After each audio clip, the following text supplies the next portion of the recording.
ஏற்காடு காப்புக்காடு பகுதியில் தனியார் காகித ஆலைக்கு ஏலம் விடப்பட்ட காய்ந்த மூங்கில்களுடன் பச்சை மூங்கில்கள் கடத்தப்படுவதாக சூழலியல் ஆர்வலர் பியூஷ் மனோஜ் புகார் தெரிவித்துள்ளார்.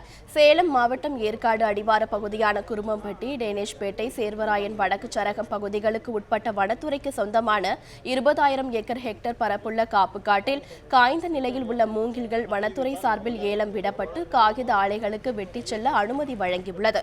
இதனை ஏலம் எடுத்த தனியார் நிறுவனங்கள் கூலி ஆட்களை வைத்து வனத்துறை உதவியுடன் பச்சை மூங்கில் எடுத்து செல்வதாக கூறி சூழலியல் ஆர்வலர் பியூஷ் மனோஜ் காப்புக்காட்டு பகுதியை திடீர் முற்றுகையிட்டதால் பரபரப்பு ஏற்பட்டது. பச்சை மூங்கில் ஏகப்பட்ட மூங்கில் வெட்டப்பட்டிருக்கு காட்டுக்குள்ள. இது ஆப்வியஸ்லி இல்லீகல். இது பெரிய நஷ்டம் கொடுக்கும், நாட்டுக்கு பெரிய நஷ்டம் கொடுக்கும், கவர்மெண்ட்டுக்கு பெரிய நஷ்டம் கொடுக்கும், இது எக்கலாஜிக்கு பெரிய நஷ்டம் கொடுக்கும். இவன் 51 டன்ஸ் அலோகேட் ஆனதில் பச்சை மூங்கில் போயிடுச்சுன்னா வெயிட் அதிகம். அவன் டன்னேஜ் கூட முடிச்சிடுவான், லாபம் கூட நிறைய சம்பாரிச்சிடுவான். காஞ்ச மூங்கில் அப்படியே வச்சுட்டு போயிடுவாங்க. காஞ்ச மூங்கில் வெட்டி ஆகணுங்க. ஏன்னா இது நெருப்பு ஆயிடுச்சுன்னா இது கண்ட்ரோல் பண்ணுறது சிரமம். இது கூட நான் சொல்கிறேன். ஆனால் ஒரு பிரச்சனை காட்டுக்கு வரும்போது அதை ஒரு லூட்டி அடிக்கிறதுக்காக ஒரு வாய்ப்பாக மாற்றுறது தப்பு.